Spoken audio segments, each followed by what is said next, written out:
All right, we're going to talk about famous country songs that never went to number one. And I would ask you the question, do you think this one went to number one? But the answer is no. Because they all didn't go to number one. To all of them. So we'll start at number 10. Number 10 never went to number one. Whiskey Lullaby, Brad Paisley and Alison Krauss. Wow, what a shame. Well, and that's a ballad. That's going to be all these. There's a difference, though, in times and songs being number one. I think back in like the 50s and 60s and 70s, number ones were a massive deal that translated. I think in the 90s and 2000s, number ones were a big deal. But there are a couple eras where number ones really weren't that big of a deal because there were like 5 different charts. It was like in college football when there were like 7 different national champions. Yeah. Because they had all these polls. Even now, if you get a number one on the radio, that's big. But it's not near as big as it was 10 years ago because there are all these other outlets as well. Like satellite could say, there's a number one. They just make that up. Radio, number one, and there's a lot of politics involved in the number one in radio. Streaming, well, we're the biggest streamer, but people buy bots in order to get streams.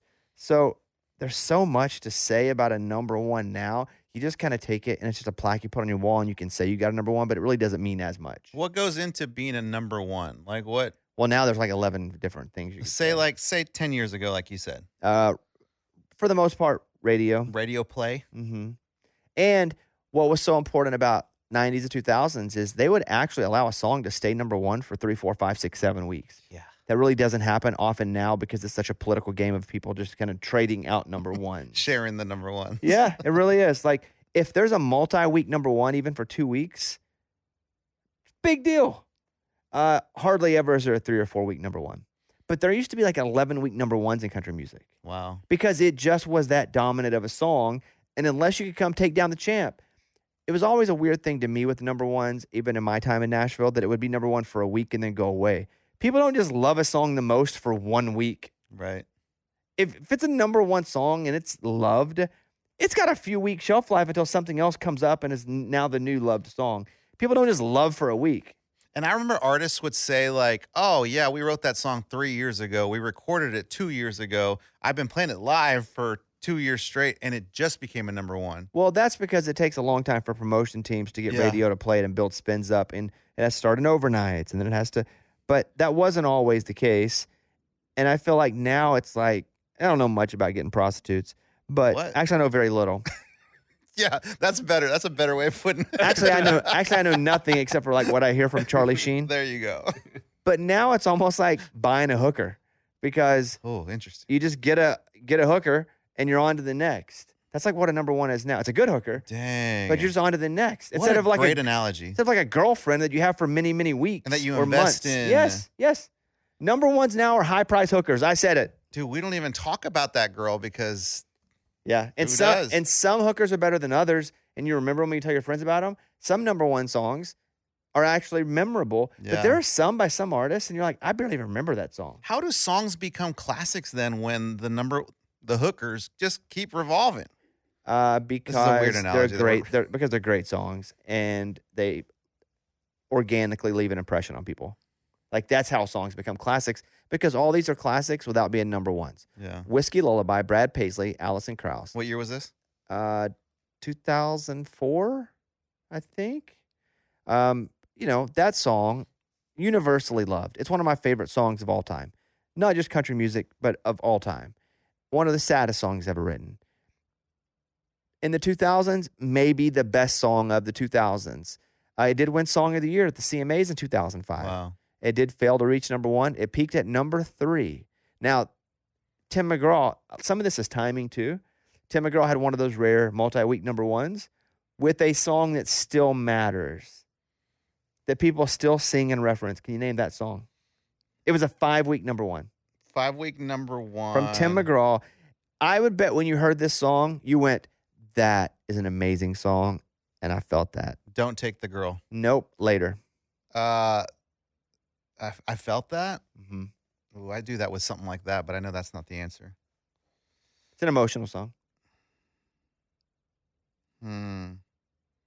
Oh, Live Like You Were Dying. Of course. Yeah, man. And again, that's one that we will be singing forever and referencing forever. Like, I still reference Fu Manchu all the time. For sure. Number 9. Heads Carolina, Tails California. Dang, that should have been a number one, a 10-weeker. Are you going to say this after every one? I just want to know now if you are. No, because I wouldn't have put Brad Paisley as a 10-weeker. I love it, but it should have been a number one. It should have been a number one, but Heads Carolina. Okay, dude. so that's what you're going to do. You're going to say how many weeks you think it should have been. Okay, that's fair. So Heads Carolina, Tails California. 2 months straight. You think is at least an 8 to 10 weeker. Dude, it's such a jam. Like, so good. It is a 90s standard when we think of 90s country music. Still one of the most iconic hits of the decade. When I think of Jody Messina, this is the song, although she does have other great songs that remind you of that decade. It peaked at number 2. It was blocked by Brooks and Dunn, My Maria. Oh, man. Well, I get it. Yeah, timing gets weird with some of these too. Yeah. And that's what you're referring to, with like, you got to take down the champ. Taking down My Maria must have been so hard. This was when the number ones were number ones. Yes. How are you going to take that one down? Number 8, Fancy by Reba. Ooh. Fancy. I'd put Fancy a 5-week number one. I'd put like a 30-weeker. No. Oh, no? Mm-mm. Too dark? Yeah, dude. She's sending hooker. She's sending her daughter out. We've already done too many hooker talks here. So that was a cover. You know that, right? I didn't know that. From 1969, Bobby Gentry. Reba's interesting because Fancy's a cover, and what's her other cover? The Lights Went Out in Georgia. Mm-hmm. The Night. Vicki Lawrence. Wow. Both cover songs. Interesting. So Reba's cover of the 1969 Bobby Gentry track has become, I think, Reba's most signature song. Would you say? Yeah, I would. Like if you were like, name a Reba song, her famous song, go. Fancy. I think I'd go Fancy. Yep. And so it was released again in 1991 by Reba. Hundreds of millions of streams. It only reached number 8. Wow. What a shame. 1991, probably because of what the song was about. Yeah. And some people, if you just get a few people that don't commit to it, just a few that are like, I don't believe that should be on the radio. Yeah. Were these the days where people would call the radio station and Yes. be like, why are you playing that? Yes. I have my kids in the car. Yes. Like the kids are really listening to the storyline. Oh, yeah, I didn't listen to any stories. If No I did, man, there'd have chance. been a lot of songs back in our day. I was probably singing this song word for word when I was a kid. There was a song by Jordan Knight when he went solo, and I was probably 18 or 19, and I sang it all the time. I might have even been younger. I never even knew what I was singing, but it was like, baby, you know I will give it to you. I never knew. You're like, okay, I'm just giving something to her. Like a gift. Yeah, something. Or the one I really think about was, baby, when we're grinding, I get so excited. Next, Too Close. It was all about having a boner Yeah. and dancing with somebody. Yeah. Do you remember that song? Oh, yeah. No, but I can't hide. It makes it real. I never knew that. I was just singing along. I used to sing, I want up you like an animal. And I you had probably no thought idea. that was like cleaning a deer. I had no clue what I was singing. Rascal Flatts, Life is a Highway. Ooh, cover. Yeah, do you know the artist? Ooh. God, is it? Gosh, I don't know. I'm thinking Joe Walsh. It's not Joe Walsh. It's Is it Joe? Joe something? Tom Cochran. Tom Cochran. I would have gotten there eventually. So this song was never even a single. It was done for the movie Cars. And then people just started playing it. Wow. But there was never like a concerted effort. And you don't get a number one unless there's very much a concerted effort, because you got to get these promotional teams to make sure that all these stations are playing it at the same amount at the same time. Wow. So it was a cover of that song for Cars. Massive crossover too for those guys because they were pop. This Yeah. was a pop song. It was one of the most streamed country songs, still is. But because it was not a single, it hit number 18. And also they had My Wish that was the real song at the same time. And so when you got two songs going and you got one song everybody's pushing, that one was just getting played as like a secondary song, and My Wish was, well, the number one song. Wow. Yeah. And Cars was such a huge movie that it made the song huge. Yeah. As a cover of Tom Cochran's 1991 single for Cars, I guess Cars was probably, if I'm guessing, 2005? 2006. Oh, so close. You were right there. So close. Yeah. The original Life is a Highway feels like it's from like the 70s. Is it not? 1991. Oh, that's crazy. I would have put it 70s too. Yeah, I literally just read that again as a cover of Tom Cochran's 1991 single. Wow. Yeah. Old Red, Blake Shelton. Nah. I mean, I wouldn't even put it as a number one. I agree.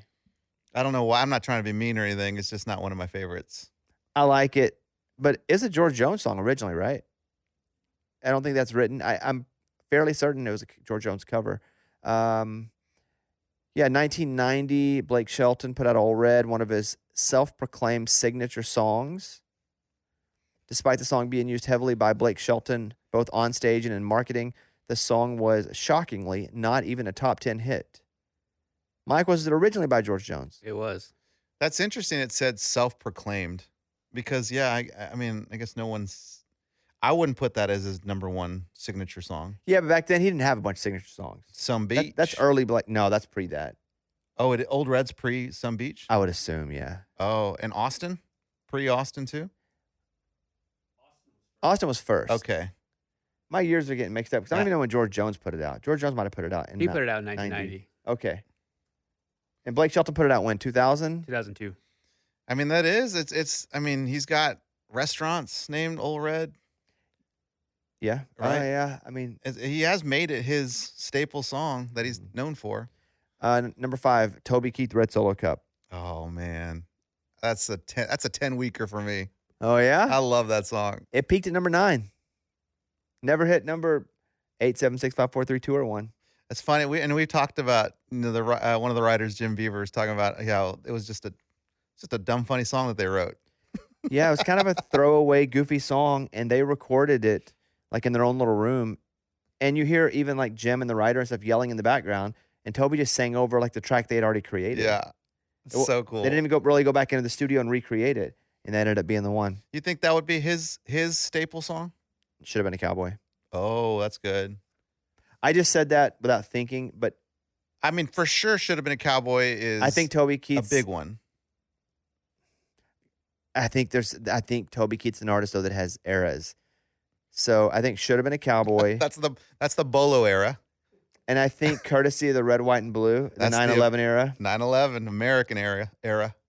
And then funny Toby is either Red Solo Cup or oh, like about me, want to take about I want to take about mother, don't be no I don't see no I but a bit of boo. Should have been a cowboy is his most streamed song. It is. Okay. Yeah, I would think to me that would be the quintessential Toby song, but I wouldn't fight you over it. I saw a cool video of like back in the 90s where he's singing it to Troy Aikman. Troy Aikman. Yeah. And Troy's just sitting there like Kind of weird. it's awkward for sure. It's way before the song was a hit too, and I know what it's like for somebody to play me a song they wrote. What do? You have to bob your head. And that's what Troy was doing. He was He's just like, all right. You've been out there. And Troy's in like a cutoff t-shirt, like he's Yeah. about to go work out. Like he just got out of practice. Number 4, Crazy by Patsy Cline. Ooh, crazy. Crazy, which was famously penned by Willie Nelson, has not only become Patsy Cline's signature song, but one of the most iconic songs in the history of country music, often being referred to as an era-defining song. I agree with that. Yeah, big time. Cline never went number 1, peaking at number 2 with Crazy. It was blocked by Leroy Van Dyke's massive 19-week number 1 song, Walk On By, which would remain the longest-running number 1 country song in the chart for over 50 years. Hold on. Until Florida Georgia Line broke it. I'm glad at least somebody good broke it. Good. With Cruz? Yeah. With Cruz? Yes, with Cruz. Wow. I'm glad at least somebody with some substance ended up breaking that 50-year record. I was thinking the same thing, man. Man, when they put Nelly on it, can't stop it. That's the thing. If What song is that? Leroy Van Dyke would have put Nelly on Walk On By, that thing would have had another 5 weeks of life. You just imagine. Or Ja Rule. What's Walk On By? Dude, I have no idea. Like I don't even know what that is. In 19 week? Yeah. I would have put Crazy over that for sure. Put Crazy as a 19 weeker. I think, let's see, what year was that? 50. I don't have a year. 4. I don't have a year on it, but I would think the life expectancy of a human was like 19 weeks back then. That's so old. More than They would have lockjaw Yeah. at some point. let's see. What's his name? Leroy Van Dyke. 1961. Oh, dang. Okay, Leroy Van Dyke his number one song is not even Walk On By. It's The Auctioneer. But here's Walk On By. I'll play from my phone down below so we don't get shut off here. Never heard that. Mm-mm.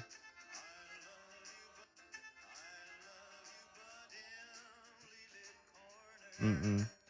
Thing about Leroy Van Dyke, I did really like at the beginning of his TV show when he like tripped over and fell and Mary Tyler Moore picked him up. Oh, the Leroy Van Dyke Show. Yeah, that was good. It's one of the best. Never heard of Leroy, man. Me either. That's crazy. And I do That's consider crazy. myself a bit of a traditionalist. Right. The Auctioneer, 16 million. Okay, that's a jam. Somebody needs to sample this and do a new song. Yeah. Can I suggest Florida Georgia Line? Guys, they're calling you again. You know, those guys. One of them is happy as a clam right now. Mm-hmm. The other is miserable because the other one is happy as a clam right now. Yeah. Yeah, it's interesting how all that turned out. Because the one, Tyler, has got a bunch of hits. The other, his wife has a store. Mm-hmm. A successful store. Yeah. That's got to drive him crazy. Yeah. That's just hard though. Tyler's the voice. He was the voice of Florida Georgia Line. That's easier. Mm-hmm. You know, that's And- like if Brooks and Dunn broke up and They did. I know, but it's gonna be hard for Kix to have a big career because he wasn't the voice of Brooks and Dunn. But he did have songs that he sang that were hits. Yeah, I know that. Like Kix actually had number ones where he sang. It's a little different. It is a but little. Also, we shouldn't compare Brooks and Dunn to Florida Georgia Line. No. I would just like to say duos. Okay, I got for a the better record, one. yes. Eddie and Bobby, the Raging Idiots. Like it's like Yes. if Eddie tried it, you know. I'm the one the lead singer of the Raging Idiots. But you're the better singer, so you should have always been the singer. That's the deal. Yeah, I got to be honest. I didn't know Leroy Van Dyke. Neither did I. I'm assuming, Mike, he's not alive anymore. I don't think so. Would love to get a BobbyCast and hear the stories of yesteryear. See if he's available. He had a 19-week number one song.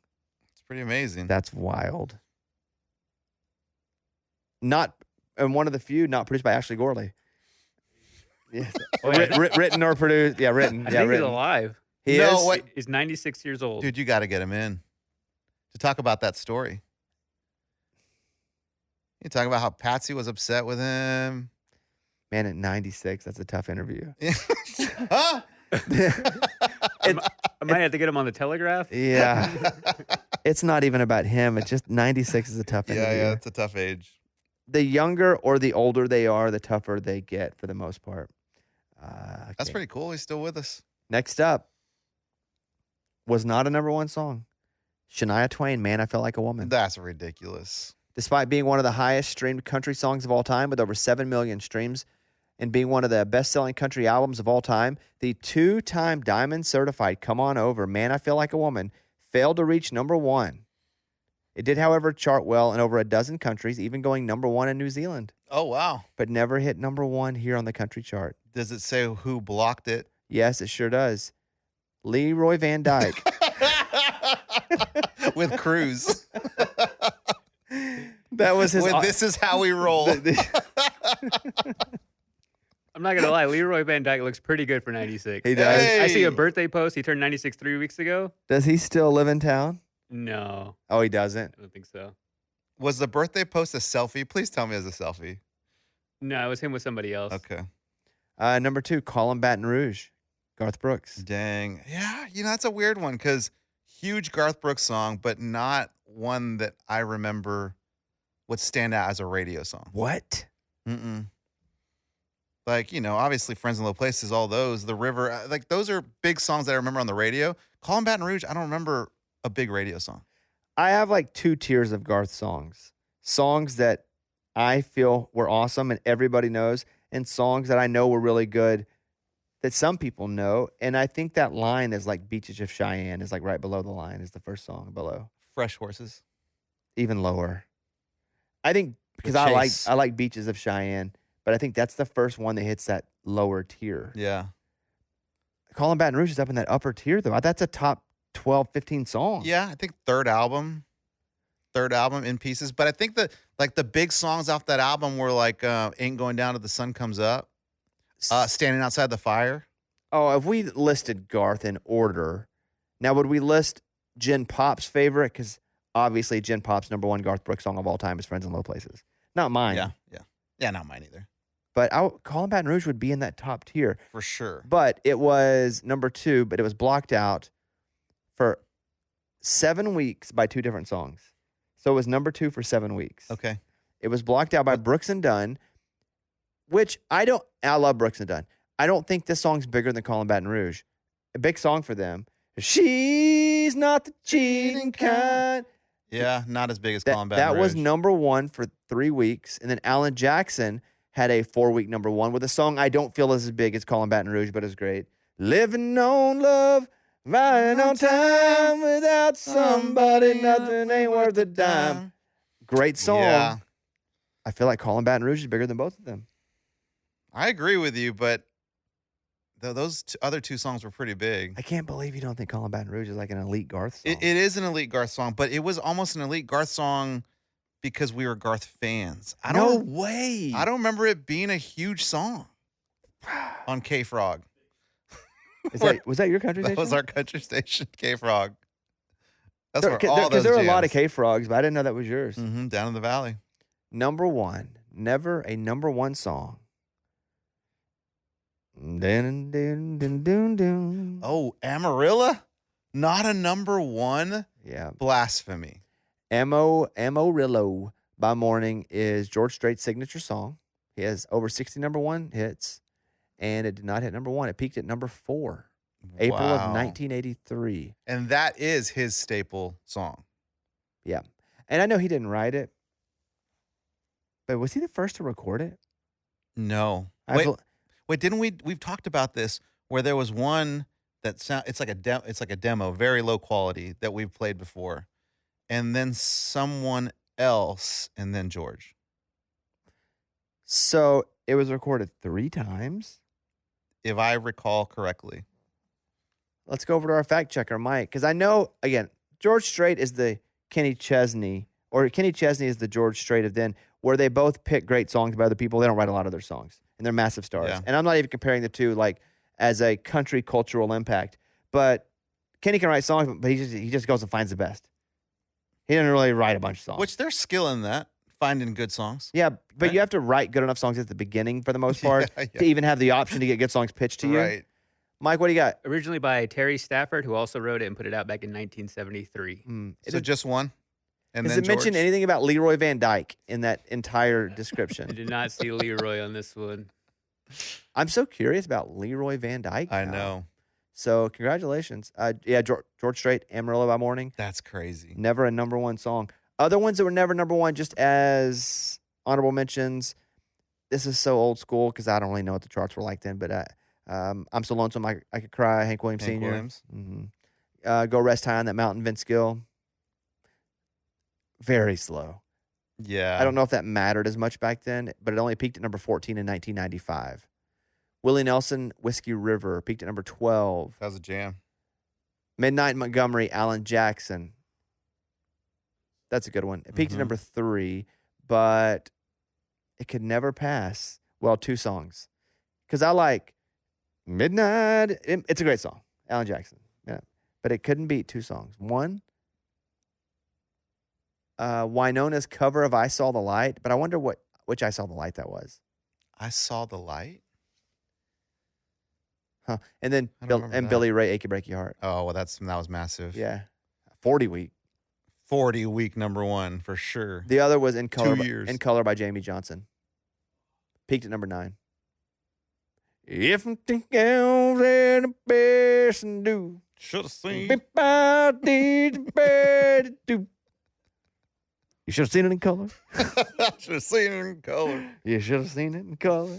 So those were songs that never actually hit number 1. What are your final thoughts on that? I mean, some of them for good reason, but I wish we can go back to those, you have to take down number 1 to be number 1. Because that to me makes more sense for a lot of these big songs to not hit number 1. Shania, I get it. It would be a little more fair if was like Ric Flair.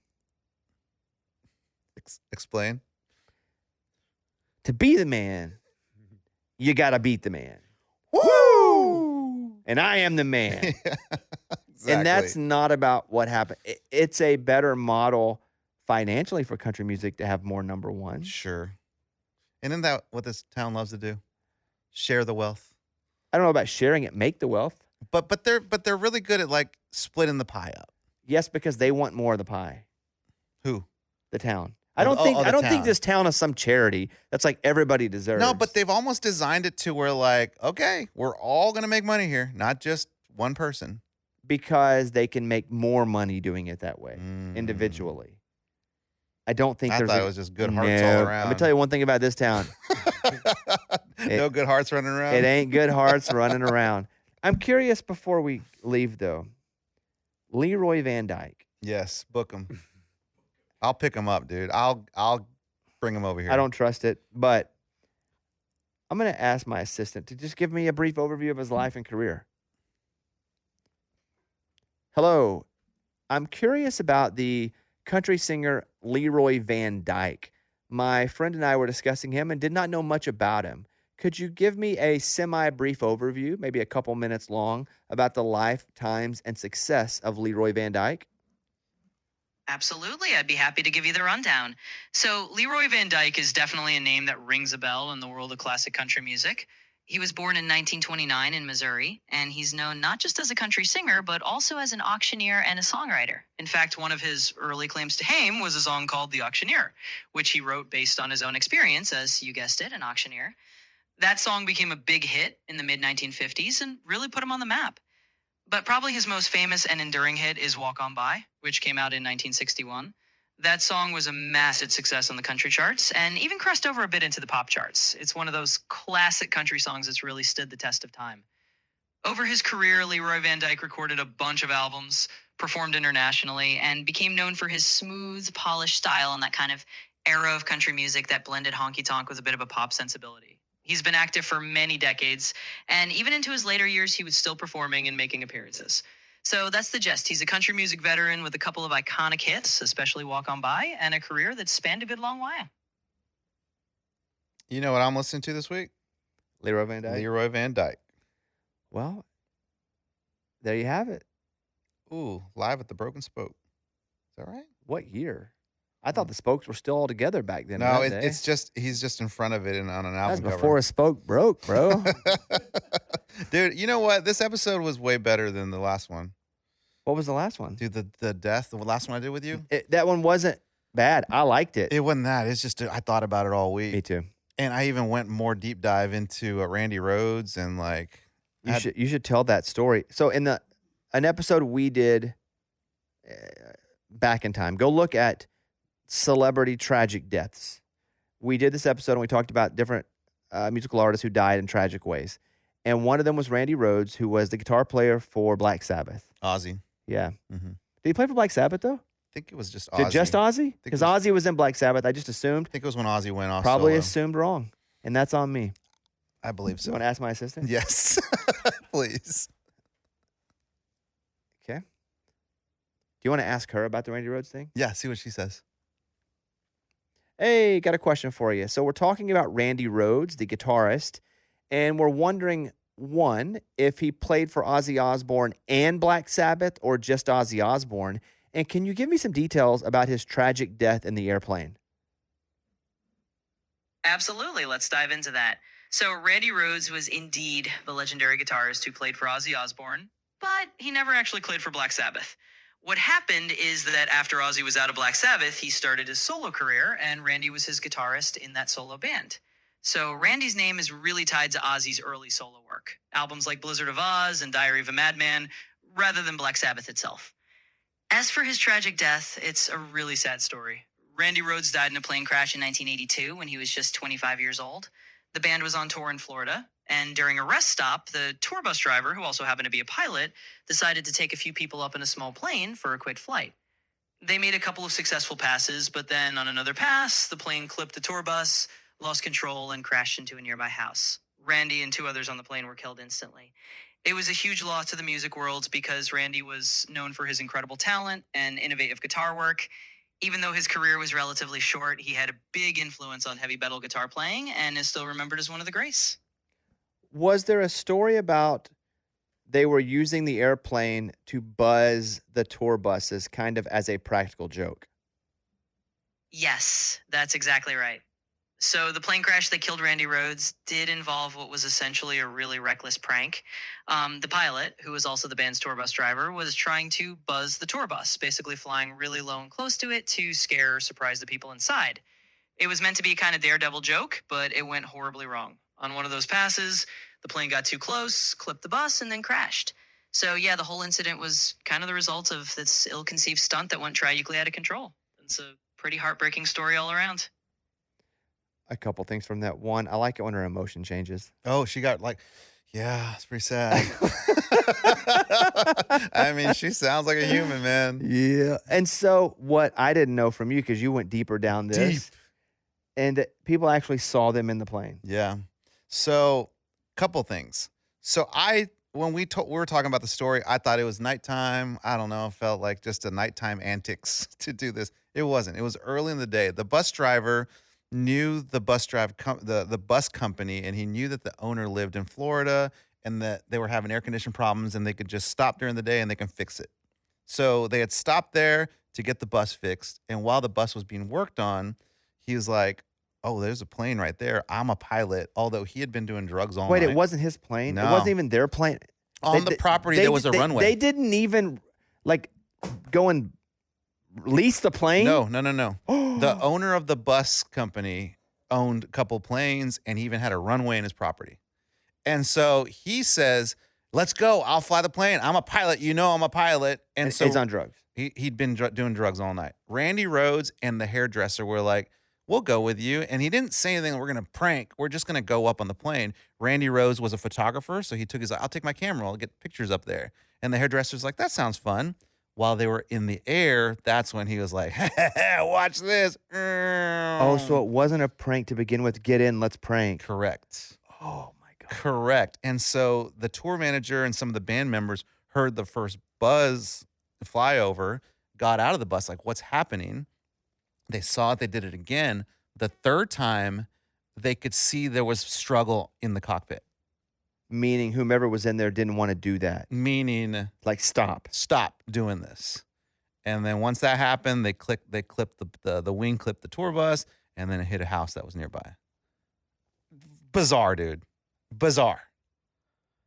And that's crazy. When we first talked about it, I was shook when we first talked about it, but hearing that, those layers. And in my head, too, I'm like, that's so rock and roll. That's so 80s. But then you get the real story, and it's like, dude, Randy didn't even want to be he didn't even want to be part of that. Like, there wasn't. Because I think it's him being crazy in a plane. Same. Because he's a rock and roll metal guitarist. Let's go do some pranks and fly and tour and bust some people, live young, live hard. Same. But no, it was just a dude who was like, I can fly. Yeah. And while he was up there, he was like, watch my this. God. Very sad. So that's why AI is sad. Yeah, the whole episode was pretty dark. It was, dude. But I thought about that all week after we taped that episode. And like, I called my brother, who was a huge Ozzy fan and all that. And he didn't even know that. Same thing with him. He's like, yeah, dude, I think he died in a plane crash. Well, let me tell you, bro. And did you tell him? Yeah. And he was like, whoa, didn't know any of that. That's what I didn't know any of that. Yeah. All right. Well, that'll do it. Eddie, thank you for stopping by. Thanks, man. Well, you're already here. So. No, I stopped by. No, hey, thanks for staying a little longer. And now I'm on my way to go pick up Leroy. What band is he in? Leroy Van Dyke, the Van Dykes. Oh, that Leroy. Yeah, Leroy. Because you do have a cousin named Leroy. I do. Who By the way, no, let me go first. Go ahead. He's Hispanic, or is he Mexican? He's Mexican. He's half Korean, half Mexican. Of everybody I've ever seen named Leroy, he looks the least like a Leroy would look. Yeah. Because I know Leroys. Yeah. And they have either been redneck, like I know where I come from, or black, where I know where I come from. Not my cousin. And some of them are Leroy or Leroy. None of them look like your cousin Leroy. When you said my cousin's name is Leroy, I expected white guy in a wife beater. Yeah. Black dude. Nope. I've never met a Mexican Leroy. Mexican dude. Is that his name, though, really? Yeah, Leroy. That's his name. Leroy. That's awesome. Mm-hmm. And Leroy loves music. So he's gone to I don't know how many of our shows because he just loved, seeing us play. But crazy thing about Leroy is he lives about 5 miles from where Randy Rhoads crashed. Yeah. I think the crazier thing is his name's Leroy. Still, I know that's crazy, but when I saw him, I was like, no, I want to meet your cousin Leroy. Yeah. You're like, no, that's him. That's Leroy. What? All right. Thank you, Eddie.